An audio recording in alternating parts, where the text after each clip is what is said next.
Hari kedua, video kedua, ingin belajar untuk public speaking di depan kamera, membicarakan tentang apa yang sedang menjadi pembelajaran buat saya, khususnya berkaitan dengan konteks disiplin. Tidak mudah memang melakukan suatu hal terus-menerus, konsisten untuk mencapai suatu hal yang besar.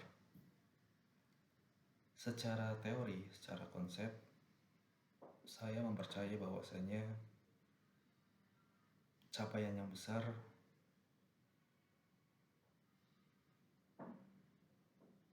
dapat digapai apabila kemudian kita disiplin.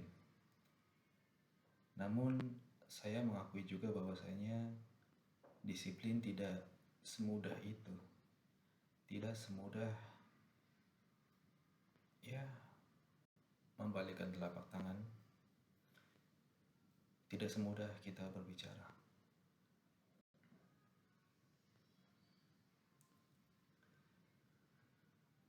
Banyak strategi dan mimpi saya yang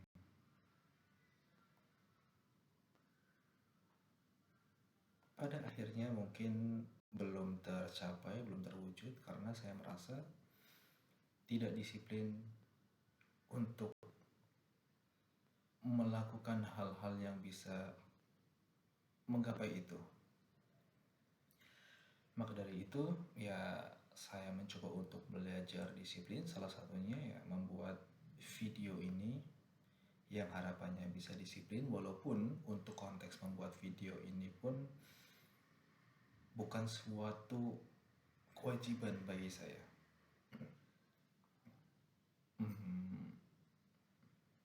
Ada beberapa hal lain yang sifatnya wajib dan memang harus benar-benar disiplin.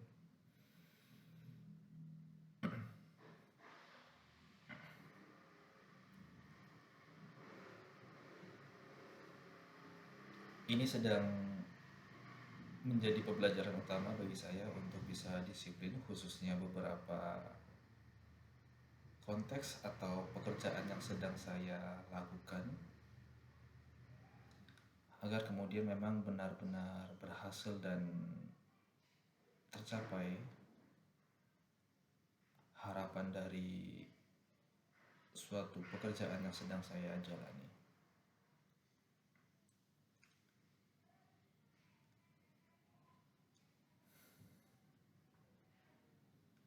Beberapa disiplin yang sedang saya lakukan juga berkaitan dengan keseharian, hal-hal sederhana seperti disiplin mengenai waktu untuk kehidupan saya, disiplin mengenai keuangan, dan sebagainya, khususnya dua hal tersebut.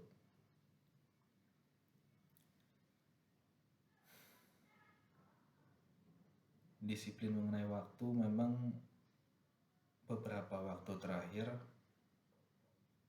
dengan segala pekerjaan dan crowded yang saya jalani,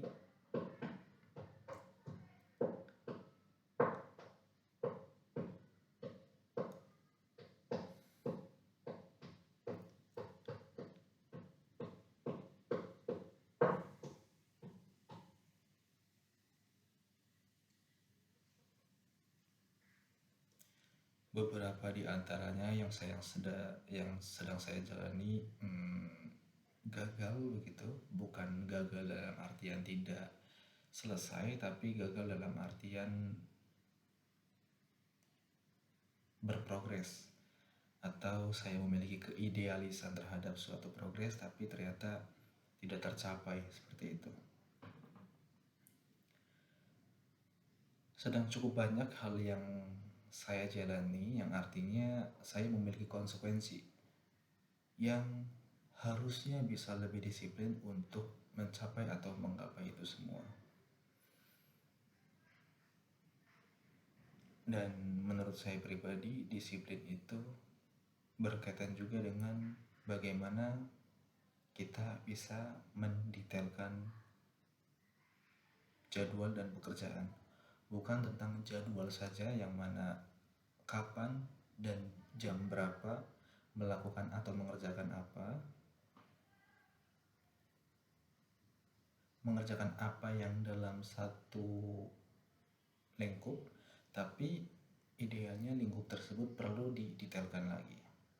Khususnya, ambil contoh, khususnya saya sebagai pengembang aplikasi, tidak bisa itu melakukan penjadwalan seperti hari Minggu misalkan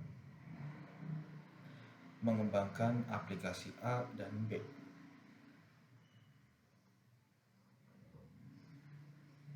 Yang saya rasakan saat penjadwalan dilakukan dengan general, hasilnya tidak akan optimal.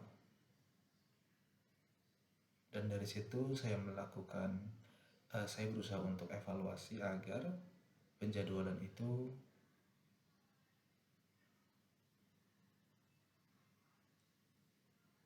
diinformasikan atau dijadwalkan sespesifik mungkin, sedetail mungkin.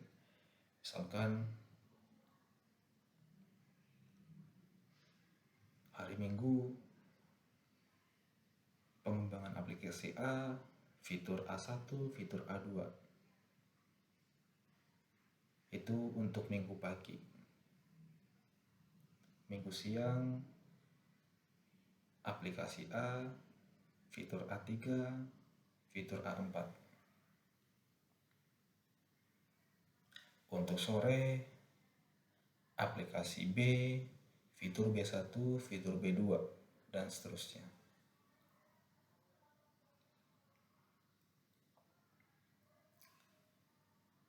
Begitupun berkaitan dengan keuangan.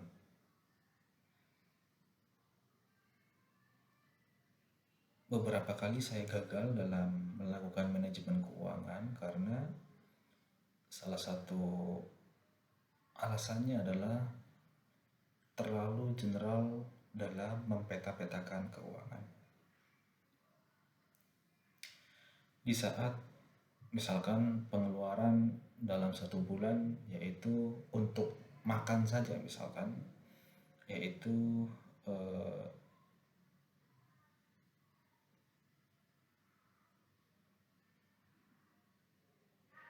2,5 juta misalkan untuk makan saja dalam satu bulan. Tapi karena lingkupnya terlalu besar, terlalu luas, terlalu lama, yakni 1 bulan, maka boleh jadi di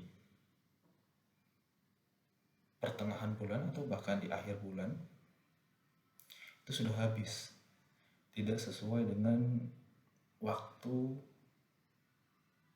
1 bulan penuh. Yang mana saat ini saya cukup terbantukan dengan salah satu dompet milik saya yang bisa memetakan uang dengan klasifikasi yang lebih detail dan lebih spesifik. Dan saya buat itu sekarang pengeluarannya yaitu makan untuk per minggu. Jadi kalau gagal pun gagalnya per minggu. Gagalnya itu misalkan tidak cukup untuk 7 hari, yaitu cukup untuk 5 atau 6 hari. Gagalnya 1 hari saja. Tidak terakumulasi gagal secara 1 bulan dan nilainya besar. Dan per minggu itu pun bisa melakukan evaluasi. Tidak butuh waktu 1 bulan baru bisa melakukan evaluasi. Karena lingkupnya kecil, detail, spesifik, evaluasi bisa lebih dipercepat.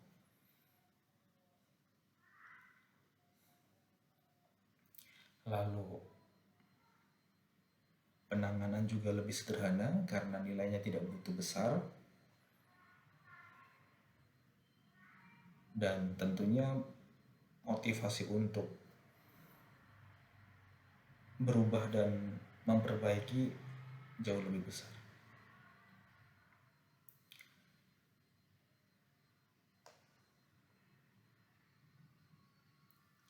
Hal-hal yang saya sampaikan tadi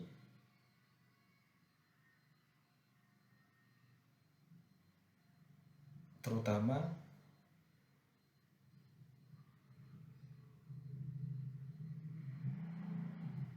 disampaikan untuk saya pribadi juga, untuk menjadi pengingat dan refleksi saya pribadi, serta video ini video kedua gitu.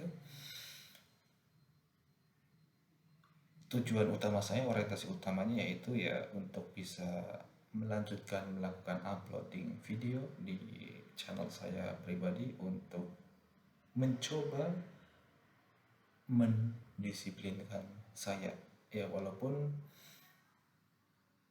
untuk konteks pembuatan video ini atau saya upload di YouTube bukan suatu kewajiban, ada kewajiban lain, ada keharusan lain yang menjadi prioritas untuk saya disiplinkan. Tapi saya ingin mencoba untuk mendisiplinkan diri saya pada platform digital ini ya. Semoga diberi kesempatan dan kelancaran seperti itu.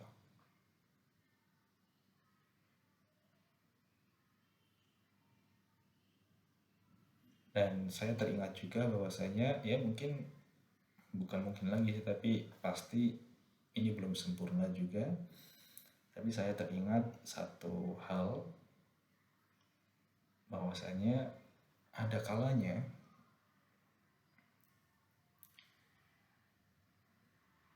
hal yang sederhana, tidak maksimal, tapi konsisten itu lebih baik daripada besar,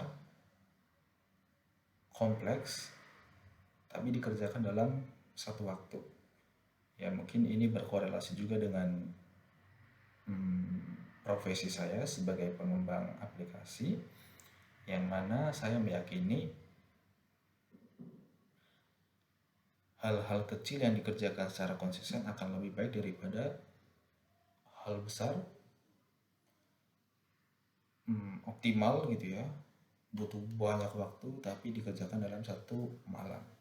Tentu hasilnya lebih baik, lebih sempurna untuk yang konteks pertama tadi, yang konsisten tadi.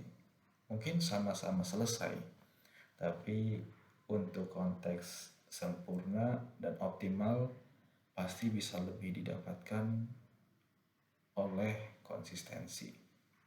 Begitupun ya, mungkin video ini belum sempurna, masih belajar dan ingin belajar disiplin dan konsisten. Ya, semoga suatu saat nanti penyampaian saya, hasil belajar saya sudah lebih baik lagi daripada tidak memulai. Seperti itu. Terima kasih.